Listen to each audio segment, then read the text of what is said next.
Welcome to Everyday Ethics on the Friday edition. I'm your host, Michael Liebowitz, joined once again by Persephone with the cat ear headphones. We're going to be dealing today with some objections to the objectivist ethics as we did yesterday. Before we do that, just remember we like the super chats and the super stickers. They go a long way. Also, remember that tomorrow at 12 noon Eastern Time on this very channel, we will be discussing some objections and critiques of the concept of individual rights. Persephone, you tell them what else to do because I'll just mess it up. Please also go and follow the Capitalist Corner on Twitch. At the end of the or beginning of next month, we'll be choosing one random Twitch subscriber and giving away either a free piece of merch or a copy of Down the Rabbit Hole. So please go and follow on Twitch and stream on Twitch if you can. Also, you can find all of the shows, Capitalist Corner, Everyday Ethics, and Crime, Corrections, and Culture on Spotify as well. So Right. please go and do that. And if you listen on Spotify, please leave a rating. It is very helpful. Can I tell you So something that just happened before we get yes. into this stuff? So I'm looking on, through Facebook, and I get, I guess I follow the Hartford Courant. I don't know, but the Hartford Courant comes on, and there's a headline about some guy who was accused of sexual assault, and he died in his prison cell. Said he was unresponsive, whatever. I don't know the nature of why he died, how he died, or anything else. I don't know that, and I only know he was accused of sexual assault. I don't know exactly what that means. It could mean an abundance of different things. So I don't know. But I look to the comments, and the people are just like, good riddance, and isn't that a good thing? Good. Now we don't have to pay for him to live. There was a lot of that. It's not just one comment. So I put a comment, and I said, you people who are celebrating the death of this man, you're not the good guys. And it's No. not even close. And somebody says, yeah, well, I'm better than you and him. And I said, whatever you got to tell yourself, dude. But the thing is, first of all, the guy was accused. So we don't even know yet that he was guilty. That's the first thing. But secondly, even if you were to say, well, I'm happy this guy's gone. Okay, fine. You're entitled to your viewpoint. But this guy's got a family, I'm assuming, that might be reading these comments. Brother, sister, maybe children, to see these people celebrating his death. Also, it's negligence on the part of the Department of Correction that these people are paying for, and they evidently don't care about that. But I just think it's just so, like, they're out there. These types of folks are probably the first ones to criticize people for virtue signaling.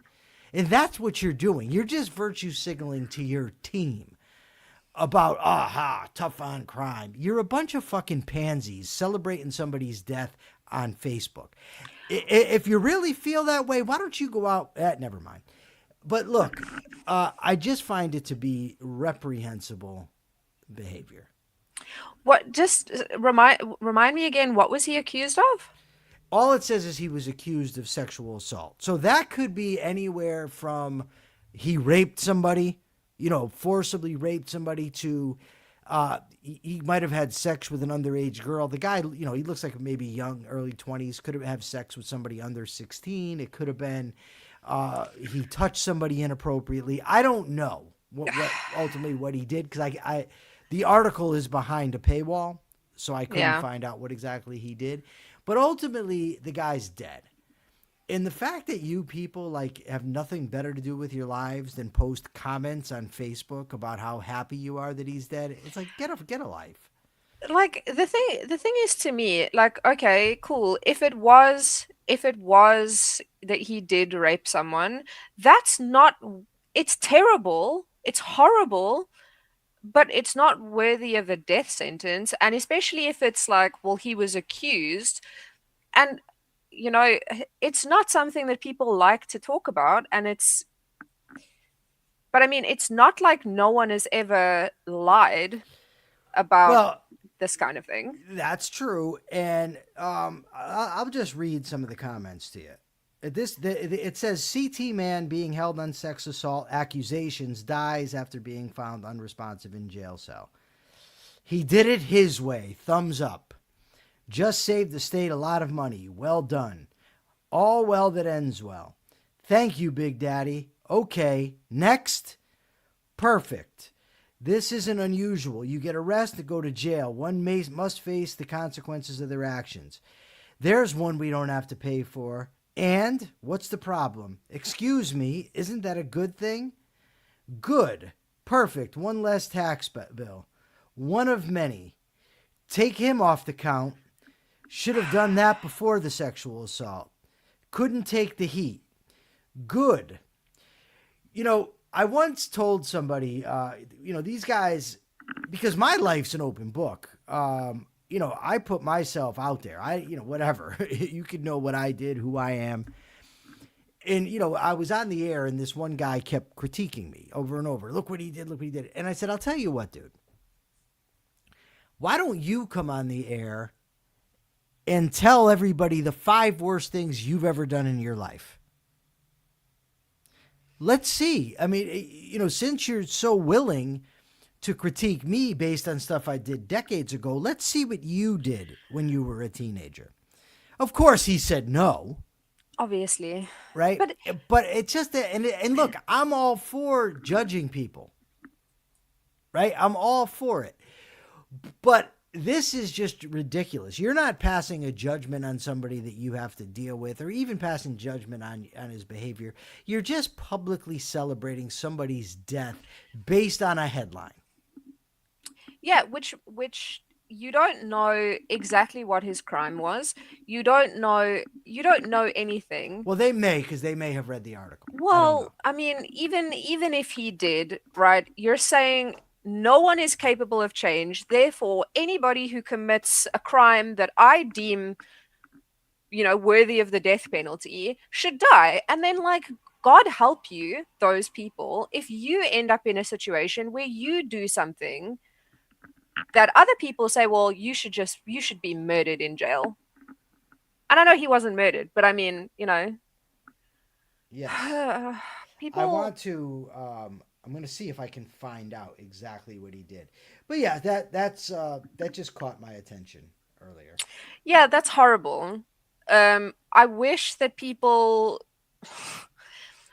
had to think about things before they said them, and I wish that people's post history was displayed in a little heads up above their head, so that if I had to interact with them in real life, I would know that this is the kind of shit that they say, because it's gross.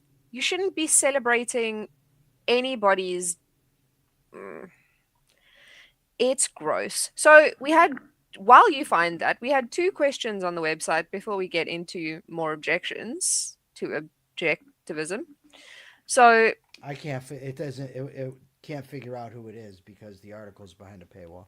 All right. Okay, so someone left a comment on yesterday's episode of Crime Corrections and Culture reminded me of the exclamation, "Good stuff is hard to find," looking at it as being in the position to either do something badly or not at all. Logically, I would refrain from trying something like that, starting a business, until I have found the people that I consider able enough to support the endeavor. That means when I can't do it on my own. What do you say? Would you wait until you found those people, which might not even happen, or be risky and start something you hope you can fix along the way and make it work out long term? Can you repeat the question? I'm sorry. I just want to make sure that I'm getting it. So he's talking about yesterday's episode of Crime Corrections and Culture. Okay. And he said it reminds him good stuff is hard to find. I'm sorry, I'm saying him. It reminds them of the exclamation, good stuff is hard to find. So, and they're talking about starting a business and waiting until they found people that they consider able enough to support them if they can't do it on their own. And then what do you say? Would you wait until you have found the right people, which might not ever happen, or be risky and start something you hope you can fix along the way to make it work long term? It would depend on how much I had to lose. If the analogy is to the prison system, which I'm thinking it is, it's not exactly the same because ultimately you do need to get dangerous people off the street. So you cannot just say, well, since the correctional system sucks, let's just allow criminals to run wild, right? I mean, that's so. But if I'm opening a business, it depends on my how much risk I'm facing, my risk tolerance, and I don't know from that question. All businesses entail risk.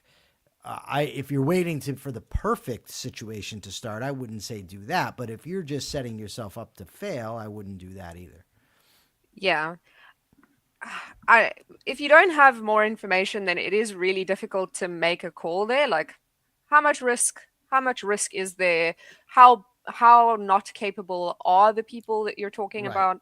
There's a lot of I started my business, and when I started my business, it was real risky. Um and if it's worth it to you to put up with that risk, then good. If not, then don't. Um And then Akira asked a question. And I'm just going to read this. I haven't pre-screened. So Akira says, I was having a conversation with a trans activist and they said something interesting. They pointed out that LGBT people are more likely to have reached a conclusion about their security based on introspection than a straight person. Because according to them, it's easier to just go along with the program and be straight than thinking about your own sexuality because thinking doesn't happen automatically. Do you think they are correct? No.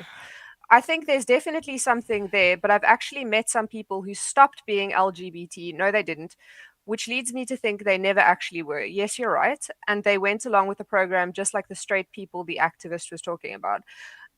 Most people, if you really get down to it, most people who are gay or who have like same-sex attraction, they'll know from when they're fairly young. Whether or not they want to admit it to the world or themselves, they know. I am very hesitant to say that anybody is more secure with themselves or done more introspection. Because I don't ultimately don't know motivations. You know what I mean? And I, I think there's probably people that make believe that they're trans or gay, Yes. or think they are, but they're mistaken. That happens. Persephone saying no. I kindly disagree. I think that there are plenty of people who go through stages in life where they're unsure of their sexuality. They question it. People sometimes experiment and they figure out, no, that's not my thing. Social contagion is real. Can I just before you continue, can I tell you why I said no? Why? Why I disagree with you? Yeah. Number one, because sexuality isn't a binary. And number two, sexuality is fluid. So I don't believe that But then if you agree you with me, Persephone. well, no, because they think they're gay but they're not is different from they were more attracted to women when they were younger and now as they've gotten older they're more attracted to men. That Okay. doesn't mean that they were wrong about their sexuality. Does homosexuality mean a preference? If you're for men, let's say you're a guy, does homosexuality mean prefer to have relationships with men? It depends. So if you've ever heard of the McKinsey scale, there's like a sliding. So it's But that's like six. that's brand fucking new. I'm talking about like this. These terms have been around for a very very long time, Yeah. right? So what I'm asking is like what does the word homosexuality mean? So again, like the Kinsey scale is from 0 to It's from 6, and if Alfred Kinsey. Is that who we're talking about? yes. Okay. So the rating is from 0 to 6, and if you're a 0, you're exclusively heterosexual, and if you're Yeah. a 6, you're exclusively homosexual. So if you are a 0, then you're you're only attracted to the opposite sex. If you're a 6, you're only attracted to the same sex. But you can be anywhere on that scale where it's like you're more attracted to the same sex, but like you don't So hate the opposite within sex. that scale, Persephone, you're telling me that there's no possibility for confusion to arise. Well, no. I mean, if you are like a 2 or if you're a But 1, that's my point. Is somebody if you're talking about a 16-year-old, 14-year-old kid who and all of a sudden he's experiencing sexual attraction toward boys. And now he thinks, okay, I must be gay. He can't be mistaken in that this is just a temporary thing. It's not a permanent thing, or that he's confused. He doesn't know what to make of it. I get what you're saying. I just disagree with the phrasing because I don't think that he because if say he's like a 1, right? And he experiences some attraction, Yeah. I don't think that that necessarily makes he might be confused about it, but I don't think that that makes him confused and or wrong. Well, And if he comes to the conclusion that he's that gay, he's that he's a 6. that he's gay, based Yeah. on and then it turns out no, he tries it out, does not like it. He turns out he was wrong. I mean, yeah, I'll give you that. I mean, it just seems like, given the parameters that you've said, it seems like an obvious thing to me that people are confused about all kinds of things in life. Why couldn't they be confused about that? I mean, they could, but if you look at homosexuality as a scale and you understand that sexuality is fluid, you're not fixed. That sounds weird. Like your sexuality is not fixed, right? So as you get older, as you get more life experience, you might like slide around on the scale. So to me, it feels wrong to say, well, they were wrong about their sexuality. I think what happened is they maybe Well, what if they were, thought they were gay and were going to always be gay, and it turns out it's fluid? They would have been wrong again. yeah, I It seems guess there's some motivated reasoning on your part here, Persephone. I'm going to tell you the truth. It seems like that it's possible. you don't want to say that people can be wrong about their sexuality, but people are wrong about all kinds of things in life about themselves. Introspection is not plenty of people aren't good at it. They don't know what their emotions are. They don't know how to identify them. Yeah, I mean, I'll give you that. Also, like for me, this is something that I have experience with, Yeah, which but is why which is why it's maybe like a little bit more why I've maybe put too much thought into was there it. a time in your life when you never ever thought you would be attracted to men? Yes, when You I were wrong. well, I mean, yeah, I mean, it's like, okay, so you were wrong. I mean, and that happens. yeah,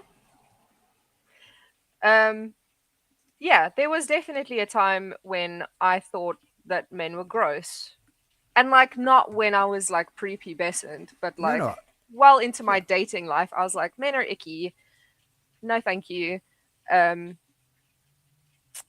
yes, my wonderful husband is in the Twitch chat saying, or am I just that hot? Yes. I haven't seen you. Maybe you could turn me. He could, No, guaranteed. I guarantee Um he could not. yeah, I there's a He sliding is the scale. enchantador, after all. He is. So, yes, sexuality is a sliding scale. It's fluid, it's not fixed. But Michael's also right. You can be wrong. You can put too much stock into one thing and think, oh, well, I feel some incidental attraction to the same sex, therefore I'm 100% gay. I guess that is possible. I will concede. Um, Akira, did that answer your question? Because I feel like I got really lost there. LGBT people are more likely to have reached a conclusion about their security. What do you mean about their security? They mean secure with themselves, with their identity. Yeah, that makes sense. I don't think so, personally. Okay. Okay. Oh, he said sexuality, autocorrect. They're secure with their sexuality, right? Oh no, he's talking about up there. Yeah, so he said they pointed out that LGBT people are more likely to have reached a conclusion about their sexuality based on Oh, introspection. oh, oh, oh, oh, oh, oh. No, Okay. like again, I don't think so. I don't. really, I think most people will know some some aspect of it intuitively from the time when they're really young. Whether they acknowledge it is a different story. But generally speaking from my own personal experience and every gay person I've ever spoken to, they knew from when they were very young. Anyway, if there's But no it, more, but by definition, Persephone, if they stopped being gay, if sexuality was fluid and they grew out of it, then you wouldn't be talking to gay people. I mean, Or if you were talking to a heterosexual person that once thought that that person was gay, they wouldn't know either. I mean, and it's hard for me to fit with the fluidity that you're talking about. If you don't meet people who didn't know they were gay when they were young, you just made it sound far more fixed than fluidity would suggest. um, I know a lot of people who when they were younger identified as fully homosexual and who later in life were like identified more as bisexual or pansexual. What?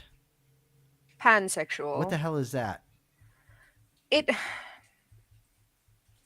Pansexual means that you're attracted to everyone. So men, women, men who used to be women, women who used to be men, a man who's like a man up at the top but a lady down at the bottom. Pansexual.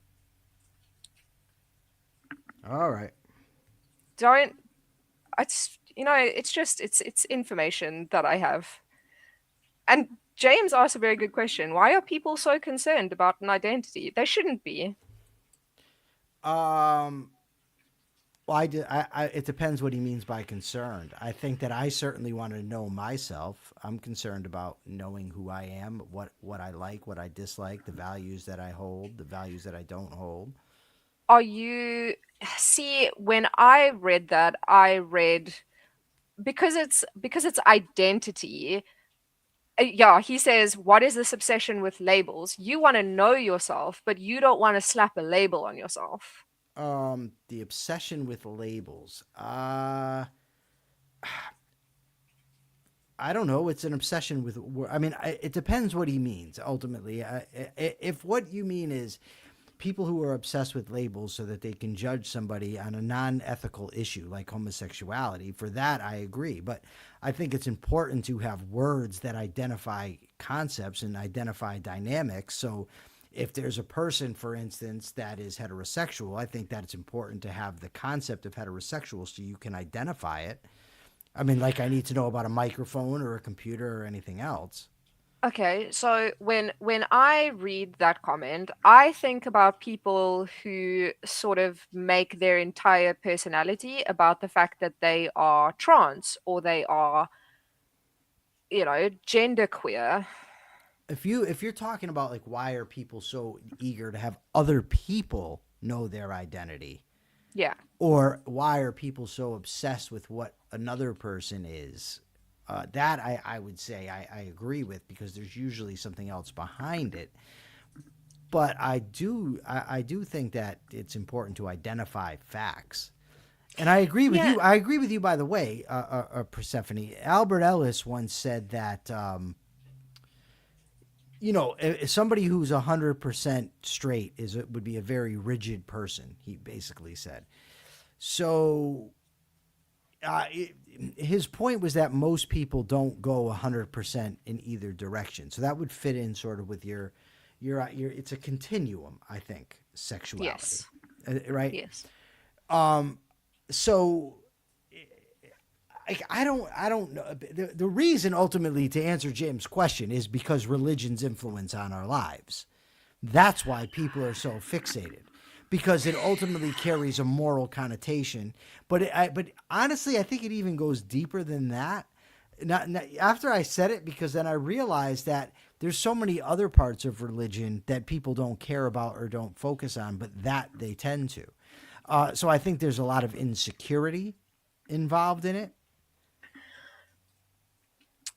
I think, I mean, if you look at just labels in general, I'm a vegan, I'm genderqueer, I'm nonconformist, I'm anti-capitalist. There's all these labels that people slap on themselves, and instead of like thinking about who they are, they make this label their identity. And that's not just religion, right? It's social validation. It's like appealing to tribalism. It's like I'm the good guy because I'm a vegan and I'm anti-capitalist and I'm this and I'm that. Therefore, you have to like me. You have to feel sorry for me. You have to give me special treatment because I am this label. All right, I'm a little lost now. Okay. Do you want to move on to No, one but no, I one? want to stick with this.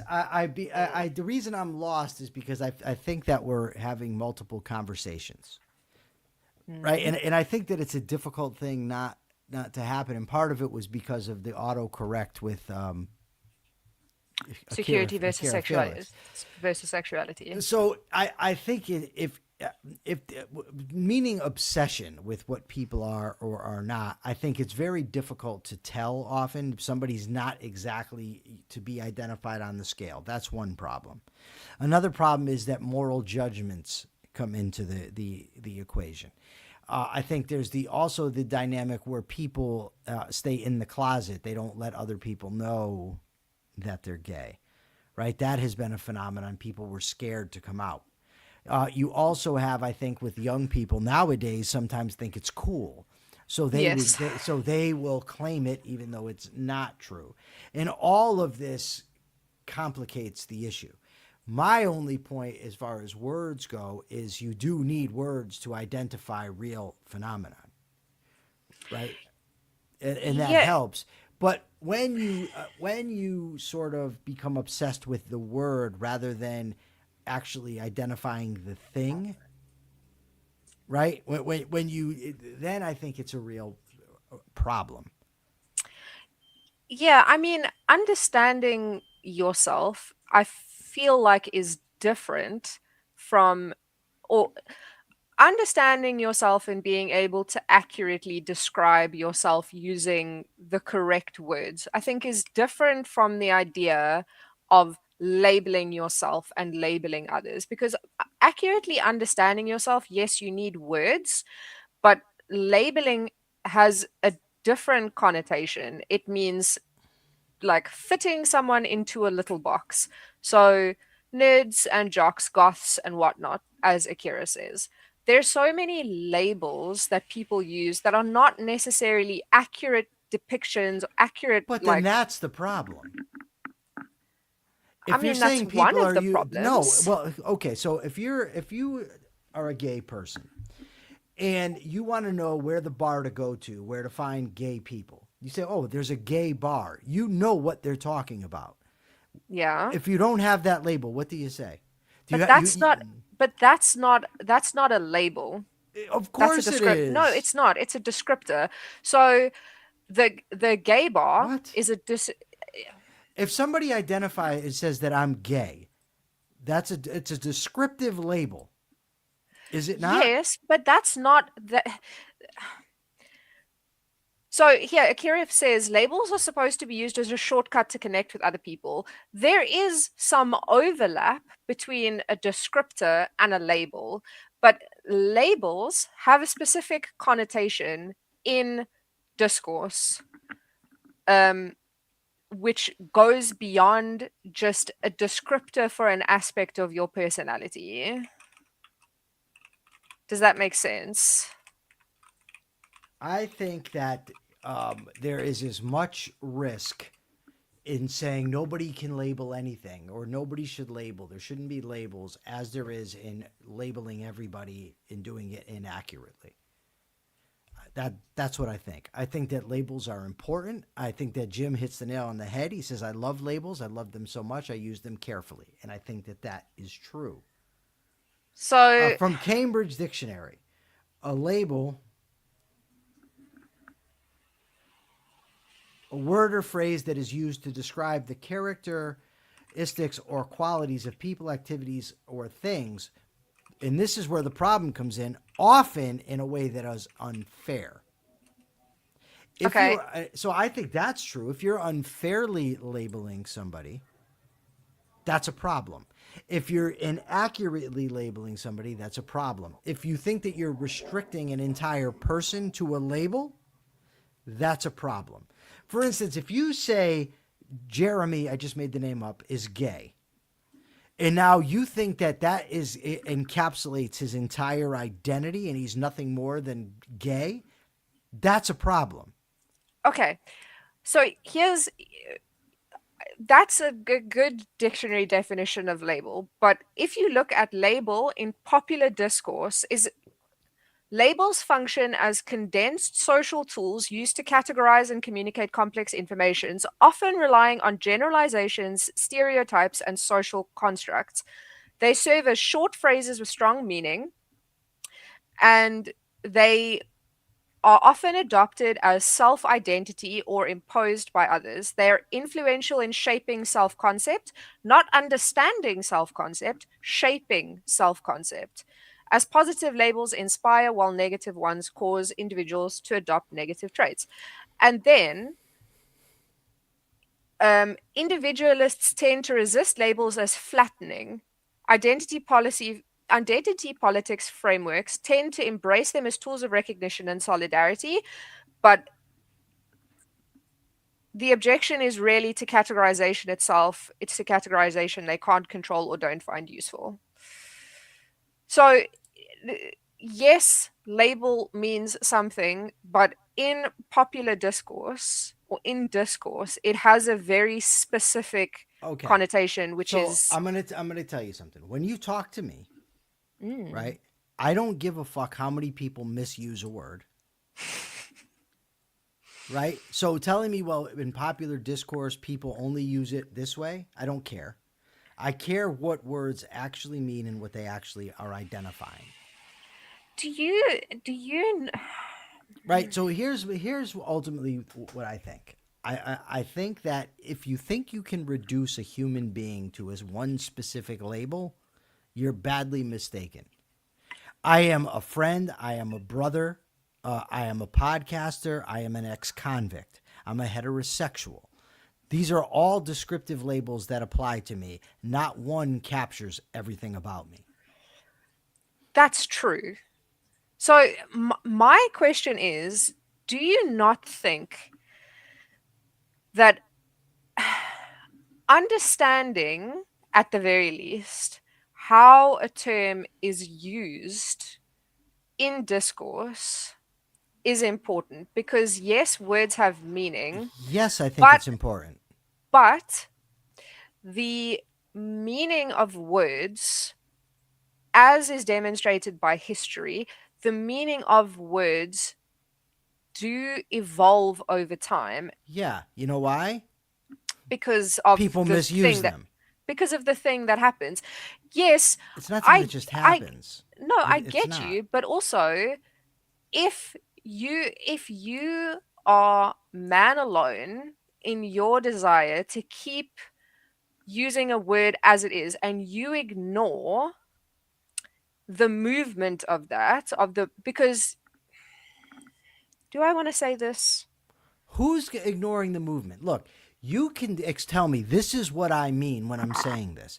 But when somebody asks a question, the initial question came from Jim. Why the obsession with labels? Mm-hmm. Right? I'm going by what the word label means. I'm not trying to read, like it said, well, individualists think this and identity politics folks. I'm not doing that, right? I want to know what label is, how it's been used historically, what the dictionary says about the term. Now, there's a chance the dictionary might have a term that doesn't actually capture a real concept, in which case that's a problem and I would reject the dictionary. The thing is, the word label does capture an actual phenomenon. It's a descriptive term that describes a person or a thing, right? I can use it that way. Now, You can. if you want to delve in, if you say, okay, let's talk about how people generally use the term, that's fine. We can do that. I don't mind. But I'm not gonna pretend as if this is the word's meaning traditionally, historically. This is how I should understand it, is because a bunch of people are misusing it, or because some rebellious teenager says you can't put a label on me. Like no. The label ex-convict of me is accurate, Yeah. right? But it doesn't capture me as a person. That's where the problem to me comes in. If you think you can reduce a human being to one label, that's a problem. Yeah. That is a problem. That's where the problem comes in.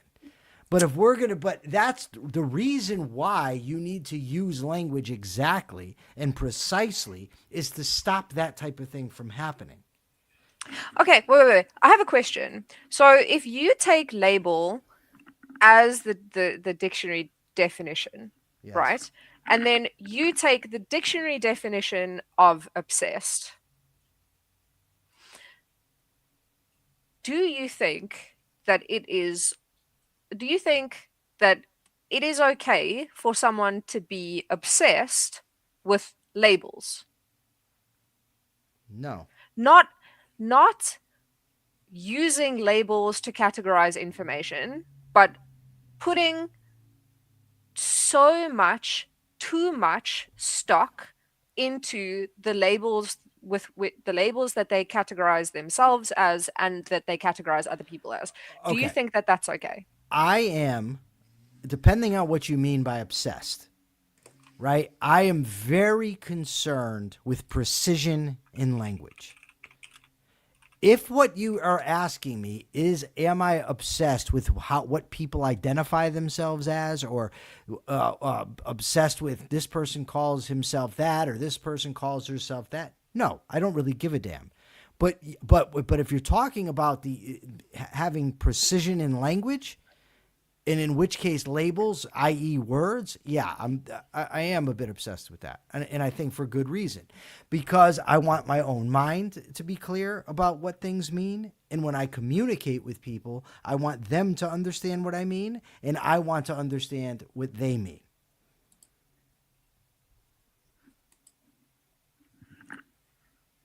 I mean, yeah, that makes sense. Okay, I've gone overboard here over time because I have things to do. It's Damn Friday. it. Why, you had something else you want to say? You can. Well, no, because maybe we save this for Monday because there. So this was supposed to be about objections to objectivist ethics, No, and that's there's some. fine. But There's some. we'll do We'll that do that Monday. next week. Yeah. Yeah, that's So, fine.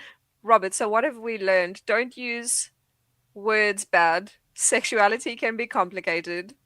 My own everyday ethics takeaway: in such issues, don't be simplistic and don't be a jerk. In Yes, that, in that I agree with.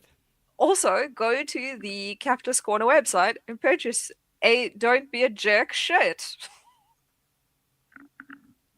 Everybody, Because thank you so much. This has been a great discussion. I really had fun. Kara Felix, thank you for the good question. James, Robert, everybody else that participated, thank you all so much. We will Also- see you. Oh, go ahead. wait. Thank you, James, for agreeing with me. You don't understand that he's just disagreeing with me. No, he said I think that he did actually call me brilliant. So Well, okay. Look, here's the thing. I have to go. Please join us tomorrow, 12 p.m. Eastern Time on this channel. We're going to be discussing critics of individual rights and dealing with their objections. Also, remember to like, share, and subscribe. And remember to join us on Monday. And until then, please be ethical. Bye.